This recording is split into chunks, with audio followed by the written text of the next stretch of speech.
a Daily Mail expose prompts the ouster of top presidential aide Rob Porter by disclosing physical abuse allegations from two ex-wives, one of them appearing on TV. And journalists seize on shifting explanations at the White House. I closed the door and locked it behind him. He returned a moment later and punched in the glass on the front door. You were frightened? Yeah, I was scared. And you called the police? And I did call the police. Can you think of a way where the White House could have handled this worse? The bottom line is that they protected an abuser. Obviously, the underlying story here is ugly. It does not look good. The real question here is, what did John Kelly know? And even if he only knew some of the allegation, why would he allow Rob Porter to get so close to the president? You know, here we have this statement now saying that they take domestic abuse very seriously at the White House, but I would have to say I don't think you do, actually. Sources telling CNN that senior White House officials knew about the allegations for months and scrambled to protect Porter once they became public. Think about that for a minute. Scrambled to protect an alleged domestic abuser. As journalists pounce on the president for his public comments, is the press also turning on General Kelly? A new twist in the coverage of the Russia investigation is a leaked story in the New York Times says the president's lawyers don't want him talking to Bob Mueller.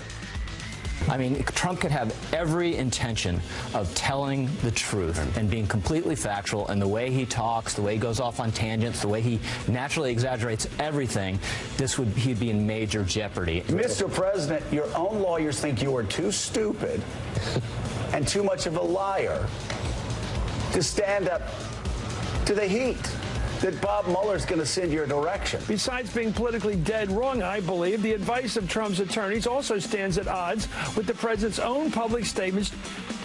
Why are pundits on the left and the right urging Trump to refuse an interview with the special counsel? What about those newly disclosed texts from rogue FBI agents, and did some journalists mishandle them? News outlets spent a year shying away from crediting the president for a booming stock market, but are they now blaming him for some dramatic dips? Plus, the downfall of casino mogul Steve Wynn for alleged sexual misconduct. Could a Las Vegas newspaper have stopped him 20 years ago? I'm Howard Kurtz, and this is Media Buzz.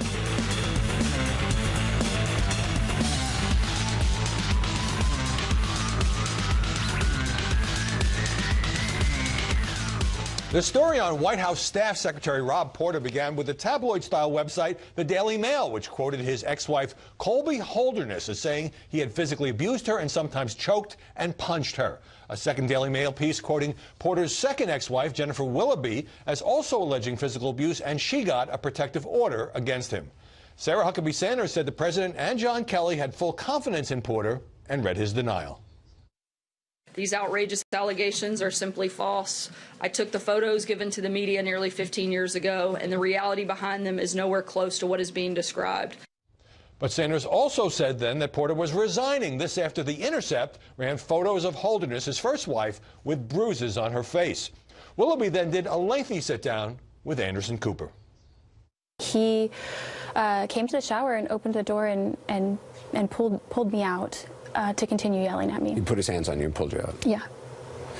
Was that a startling moment for you?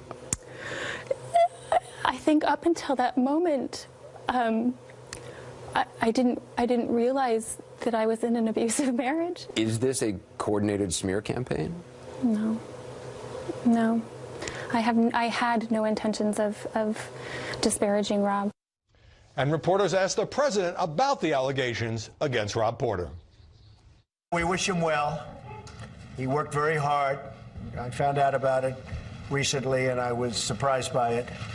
But we certainly wish him well. It's a obviously tough time for him. He also, as you probably know, he says he's innocent. And I think you have to remember that. Joining us now to analyze the coverage, Emily Jashinsky, commentary writer for The Washington Examiner. Ed Henry, Fox's chief national correspondent. And Capri Cafaro, Washington Examiner contributor and former Democratic Senate leader in Ohio who teaches at American University. Emily, does the ouster of Rob Porter these horrendous accusations and the shifting explanations at the White House, does it warrant all the media coverage it's getting? Yes, absolutely. And the reason that this news cycle is going to continue to be so persistent is because of the rolling unanswered questions. And now we have people that are leaking accounts that are favorable to John Kelly, saying, you know, maybe he didn't realize that these were domestic violence accusations. Maybe it was just verbal and emotional abuse. And then we have people leaking accounts saying, you know, Don McGahn and John Kelly were aware, and they were aware, you know, whether it was November, whether it was last January. And so we have to get an answer to these questions because it gets to the heart of a serious problem at the White House. Don McGahn was the White House counsel in touch with the FBI, which never gave Porter a permanent security clearance. Capri, Fox's news division has covered this story, as it should. But on Wednesday, when it was exploding for 15 hours after special report through prime time and the morning, there was no mention about Porter being ousted to the White House. Your thoughts on the coverage? Well, I think one of the most interesting things when you look at media coverage for any story, and you know, certainly this has been at every media outlet across the globe, as you mentioned, starting with the Daily Mail, which is actually, you know, a British-based publication. But when you look at coverage, it's not just about what's said, but it's how it is said. And if you take a look at, for example, and I jotted down a couple headlines. Headlines are what get people to click on something online. You know, that's how so many of us get our news. So if you're scrolling through, for example, Twitter, and you see CNN, who says their headline says Rob Porter's ex-wives detail abuse allegations. Then you have Fox with a different approach. Fox's headline says Trump wishes Rob Porter well, was surprised by allegations. So, you know, what the headlines... Both are true. Both are absolutely true. But the approach and how they're communicating the content of the underlying articles or pieces is, you know, very different. Well, I think opinion shows can cover this any way they want, but I think to not cover it at all for half a day was a misjudgment that gives sort of ammunition to Fox's critics. And so a couple of Washington Post headlines, excuse me, a couple of front page headlines yesterday. Washington Post, Kelly's job may be in peril. New York Times, under fire, Kelly is set to muse about retiring. So just for people who haven't followed this, I mean, we've gone through Kelly's first statement praised Rob Porter as a man of true integrity and honor. Then after the Colby Holderness black eye photos were published, Kelly said he was shocked, and on Friday night, Kelly said he had found out the accusations were true.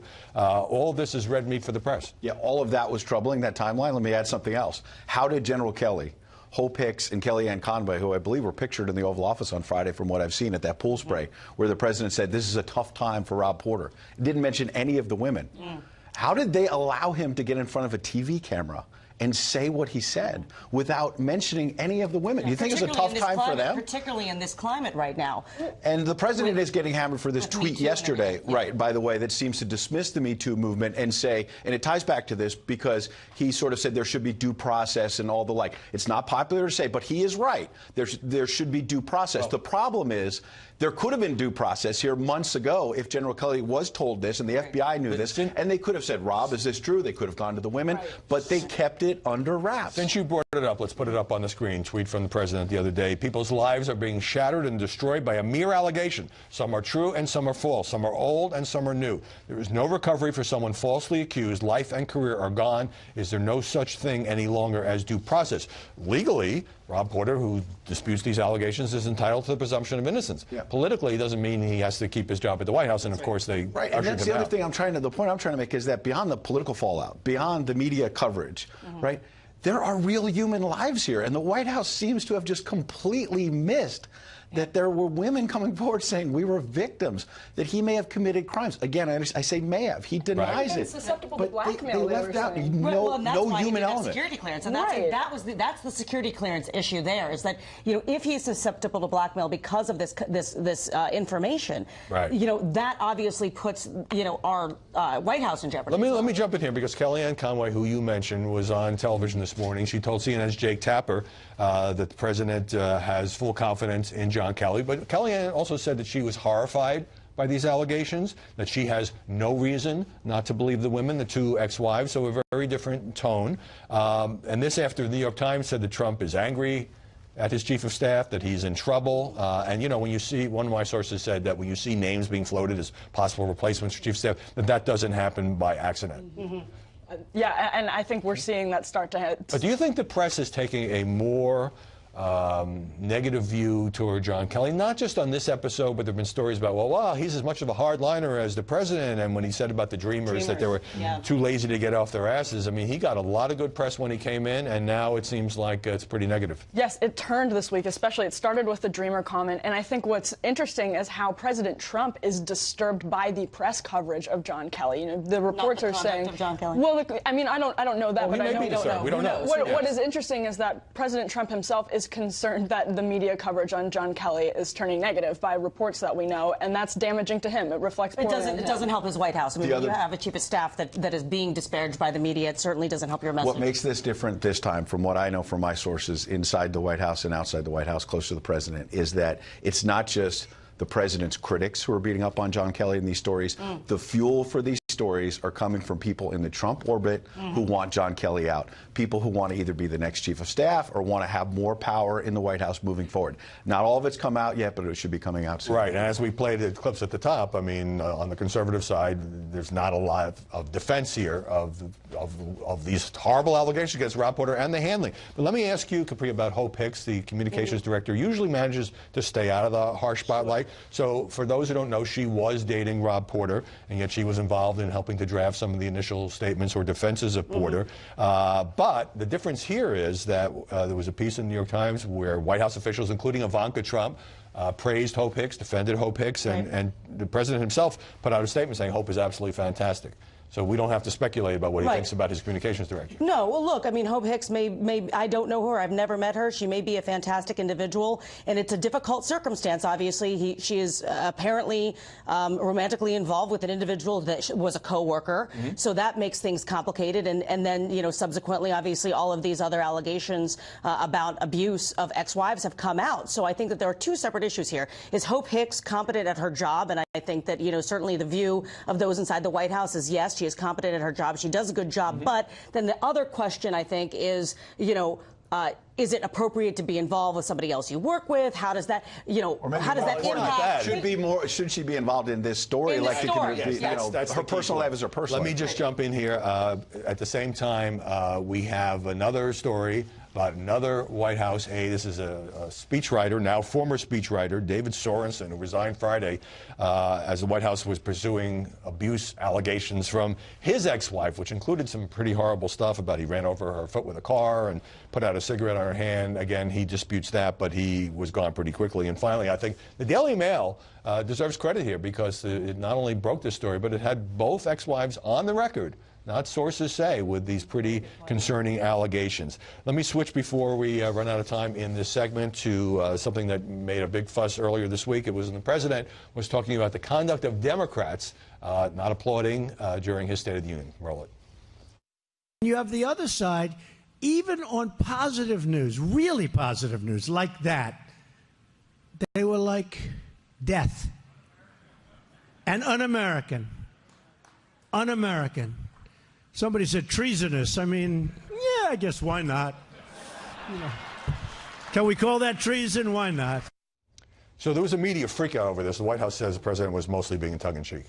He's laughing. It's probably not the best language. We can all agree on that. It came from someone in the audience. He's feeding off the crowd. He probably has to be more careful with how he, you know, feeds off these crowds. That's been the thing. When he goes out in these rallies, he gets wound up, they get wound up, and sometimes things are said. It seemed a bit of a joke, but Un-American did not. He seemed serious when he said that. I think he seemed very serious about Un-American, but, you know, look, the coverage surrounding this statement was not necessarily about what he said about it's un-American, but, you know, all of the headlines where he said that Democrats are treasonous. And, you know, obviously I think that that's a bit of a stretch in how it was actually said. Right. The reporting is not necessarily reflective of what was actually said by President Trump. I think this is why it's difficult for so many people to cover President Trump, is because when you see a video of him and then you have to translate that into print, it's really difficult sometimes because, yes, he was serious about the un-American charge. No, the treason language isn't the best, but it was clearly a joke, actually predicated on the idea that that was hyperbole. But by the way, the Democrats were disrespectful to him. I mean, and the Republicans do the same thing during Democratic presidency. All right, let me get a break here. By the way, Publishers Weekly calls my new book even-handed and incisive. Said it paints a vivid portrait of White House infighting and leaks. lively, entertaining narrative of vitriolic news cycle is a penetrating critique of a liberal news establishment. Wanted to share that with you. Check it out. Media Madness. Donald Trump, the press, and the war over the truth. When we come back, a new batch of anti-Trump texts from those 2 FBI agents, but did some media reports unfairly implicate Barack Obama? And later, Corey Lewandowski on the media's coverage of the president and the Rob Porter mess.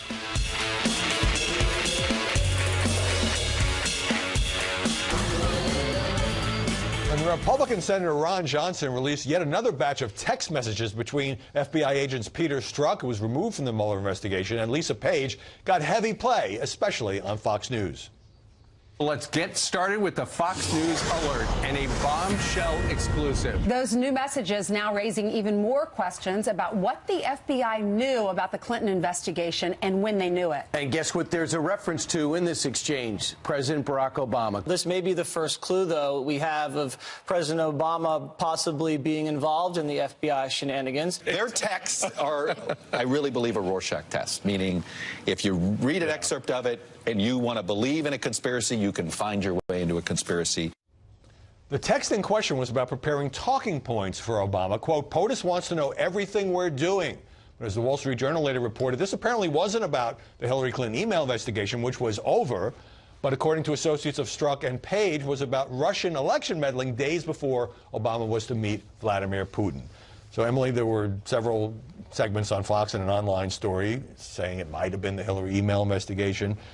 Is that the danger for all of us in running with selectively leaked or selectively released texts? Well, yeah, it's interesting because the source of this stems from the report itself that was released by the committee, which in the blurb where this text message is discussed, it directly links it sort of matter-of-factly to the Clinton investigation rather than the Russia investigation. And if people had checked the dates, they probably would have been a little bit more skeptical of that claim because the dates didn't add up very well to the Clinton investigation. Well, I know what it's like when, you know, a whole bunch of documents are dumped and you want to sort of say something quickly on the air or online. But I think journalists have to cover themselves by saying, well, it's not clear what this particular text is referring to. Ron Johnson, he's the Republican senator who earlier talked about another text from these agents about the secret society, which turned out to be a joke. Was he trying to use the media on this line, and did he succeed? It seems that way, and I think that he did succeed in a number of media outlets because, you know, look, at least initially. Exactly. And I think that as the media got further, as journalists got further into the story, they recognized that this was more of hyperbole than actual fact. But you got to remember, Ron Johnson is a senator. He's a United States senator, and you assume that, you know, he has more information than the average bear.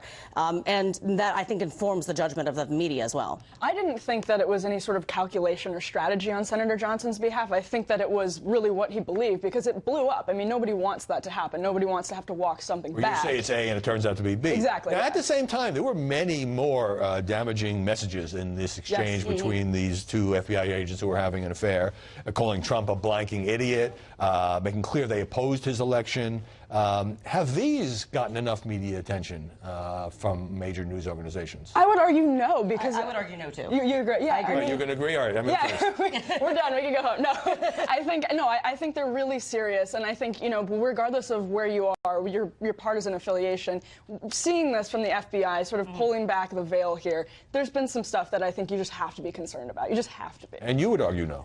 I would agree. I mean, because you know, at the end of the day, the FBI, the Department of Justice, is supposed to you know, approach things in an unbiased, unpolitical manner. These text messages obviously reveal these 2 individuals' bias, even though I don't believe it's reflective of the entirety of you know, the Department of Justice and the FBI. But you know, I think that what has happened though is that there's been an eagerness to try to attach higher people to this story. Barack Obama, the Attorney General. Right. It's not all the FBI. It's not all the DOJ. They want to and so to build that narrative, they want to try to put in Obama, and so some of the more important things about bias have gotten swept under the rug. By the way, these 2 made nasty comments about a lot of people, including folks at Fox News. But to the extent that it hasn't gotten enough coverage, not this one, but the substance of all these anti-Trump messages, is it because it doesn't fit the narrative of some news organizations? So why is that? Yeah, when news organizations are running with their narrative of the day being that, you know, the Trump campaign was, it was on behalf, the fault was on behalf of the Trump campaign. Right. Then yes, it's inconvenient to have to talk about this, certainly. And maybe it's not so much the quantity of the coverage on this so much as it is the severity of it. So it's not being taken as seriously and being sort of dismissed as conspiracy. It's going to be dealt with as almost like a footnote or a sidebar, but not the main story. All right, well, I think we've had a good look at this right now. Capri Cafaro, Emily Jasinski, great to see you this Sunday. Thank you. Up next, the press didn't have much to say about the president's impact on a soaring stock market until those 1,000-point declines.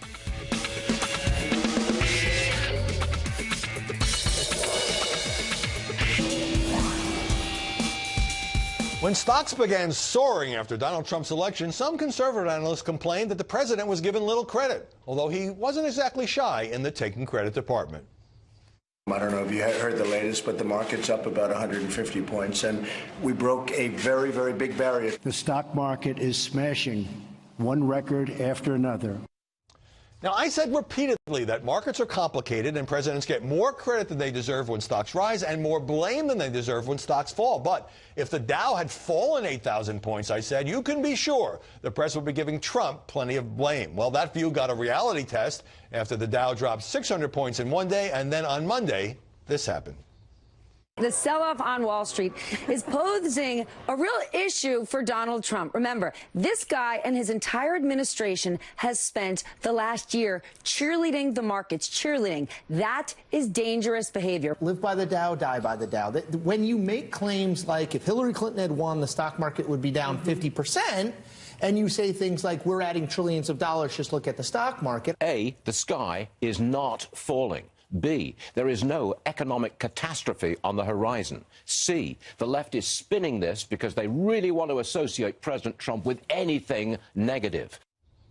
And it wasn't over. A bounce back was followed by more carnage in the market on Thursday.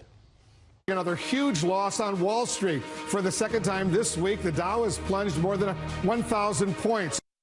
Now, it's fair to point out that if President Trump was going to keep touting the record run on Wall Street, which, after all, had something to do with his policies, especially the tax cuts, that he would also have to own the downturn. But there's little question that some journalists, especially left-leaning journalists, who never associated the president with the Dow's climb from 18,000 to over 26,000, are suddenly rushing to attach his name to the dramatic dips. And that seems to me to be the wrong call. Ahead, President Trump says he wants to talk to Bob Mueller, while sources tell reporters that his lawyers fervently disagree. But first, Corey Lewandowski, who stays in touch with the president on how the White House is handling a whole spate of media-fueled controversies.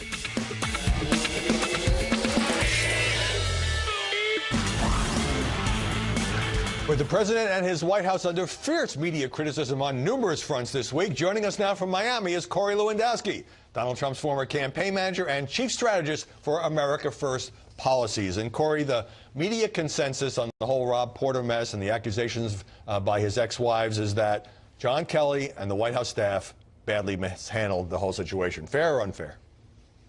I think that's a fair assessment. And I think Raj Shah, the principal deputy press secretary, admitted to that from the podium, and it's probably the first time that we've seen them say that. It was a mistake, and they've now corrected it. And what matters is that Rob has left the White House, and that's the most important thing. Now, the New York Times says that the president is angry with General Kelly. Others are saying Kelly is in trouble. You're somebody who understands how the president thinks. Is this mere speculation, or is there something to it? Well, I think it's complete speculation. And look, Kellyanne Conway, the counselor to the president, has gone out and publicly said that the president is staying with John Kelly. John Kelly reports to one person, and that's the president. And as long as the president continues to have confidence in John Kelly will remain in that position. Now, the Daily Beast is quoting two unnamed sources as saying that some White House staffers, including Rob Porter, blame you for allegedly, supposedly spreading this story. Your response?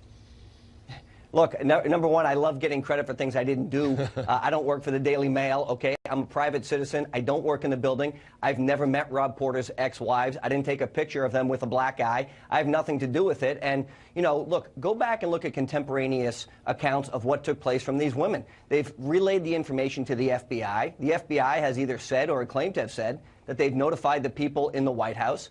Rob was working under an interim security clearance for the last year. So what that has to do with Corey Lewandowski, who doesn't work for the government, is beyond me. And look, the Daily Beast is a basic rag, so you can accuse me of whatever you want, but I'm not the one who did anything here.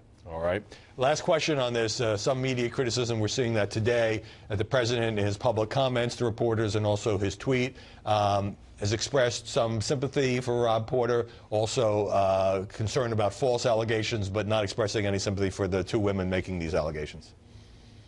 No, look, I think the president was very upset when the story came out and the pictures came out and was very disappointed. And what the White House has said was that the individuals who work with Rob did not see this side of him. But once those allegations were brought forth and the pictures were brought forth, they moved very quickly to take Rob out of the building. He resigned. I think it was the right thing to do to have him leave the building. The president was not made aware of any of these things until the media accounts were put in place. And as soon as he found out, he said it was time for Rob to go. I think that's an important point because while there's some back and forth about who on the staff knew what when, nobody is saying that the president knew until this exploded in the press. Let me move on to the Bob Mueller investigation. The president has said he's perfectly happy to sit down with the special counsel, but the New York Times, when we get into this next segment, quote, sources are saying his lawyers are opposed to that, or at least trying to negotiate written questions. So which version is right, as far as you know? Look, I haven't spoken to the president all about this matter, but just as a political operative, I would tell you that I see no value of the president sitting down with Bob Mueller. If he's going to answer questions, I think the attorneys would be right in saying, send us the interrogatories, we'll answer these in writing, we'll negotiate exactly what the scope is. But look, just as a political side of things, I don't see the value of the president sitting down with Bob Mueller.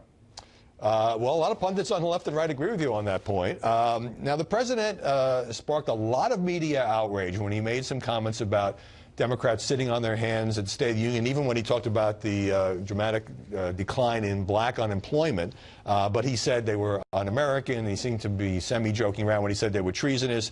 You know how partisan these things are, and the Republicans didn't applaud much when Barack Obama was giving these speeches. What did you make of the harsh criticism of the president pushing back on the Democrats?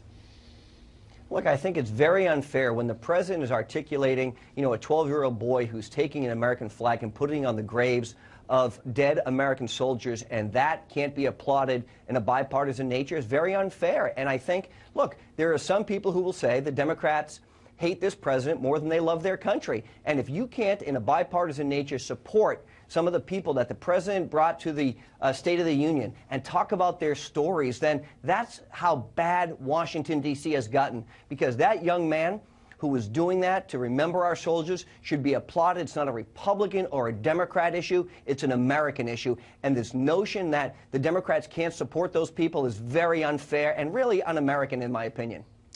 One of the people who worked in the White House, of course, was Omarosa Newman, and she's back on reality TV, and you've probably seen the clips of the write-ups. She says she's haunted by Trump's tweets. She wouldn't vote for him again in a million years. Are you offended by that after she so recently left the president's payroll? Well, look, it's very easy to go and criticize the president after you leave the office that, you wanted to stay in, and that's what it really came down to. I think Omarosa wanted to stay in the White House, and she was asked to leave or she resigned. One of the two, I'm not sure. I wasn't part of it. But look, I don't think it's fair to go and criticize the president right now, because if you were so critical, maybe you shouldn't have gone to the administration in the first place. How about the president's idea for a big military parade in Washington? That's gotten a lot of media mockery. Are you pro-parade, Corey? Look, I love our military. I think if you look at the spending bill which just passed, it increases our military. In all fairness and full disclosure, my grandfather served in the military. My father served. My brother is a 20-year retired Marine. So I'm a pro-military person. And look, I think that if we can continue to give the military all the tools they need to be successful, I think that's fantastic. And look, recruiting individuals to come to our military is an important component. And if that is what this parade would do, I'd be open to having more of our great men and women serve our country. All right, need a brief answer. Last time you were on talking about your book with Dave Bossie, Let Trump Be Trump, you guys recounted the story of how you thought you might be invited to take White House jobs. You were kind of relieved that didn't happen. Well, now that more people have left the White House, are you open if the president were to ask you to go inside, as they say? Yeah, Howie, I got to be honest with you. I'm very happy being on the outside of the administration right now. I get to, not be involved in the day-to-day drama which takes place there. And Dave and I have had a great opportunity to talk about our experience on the campaign.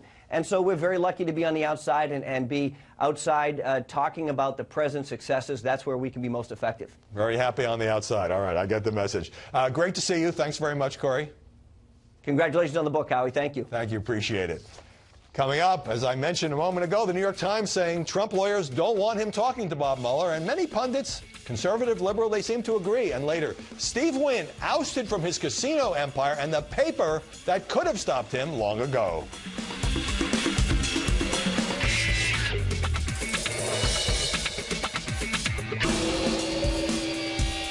The New York Times is quoting, quote, 4 people briefed on the matter, is saying that President Trump's lawyers are opposed to a sit-down interview with Robert Mueller, fearing he could be walking into a perjury trap. We're back with Ed Henry. So the president was pretty unequivocal in saying he wanted it. Now you've got these sources. Is that story on target? Not really. I mean, it's on target with what outside advisors believe the president should do. This said the president's lawyers. I thought you said advisors briefed on it. Yeah, that's what they say. Well, briefed on it doesn't necessarily mean they spoke to the lawyers. And my point is, my sense is from sources very close to the situation that there is still divided opinion, and they have not ruled out the president sitting down with Robert Mueller. What you're seeing in the New York Times account and others, to my point, is people trying to influence that decision who don't really know the facts of the case and don't really know what the legal team has and doesn't have. And so the bottom line is, it's very much up in the air right now. There are people close to the president who are worried that he gets in the room, it'll be a perjury trap. That's true.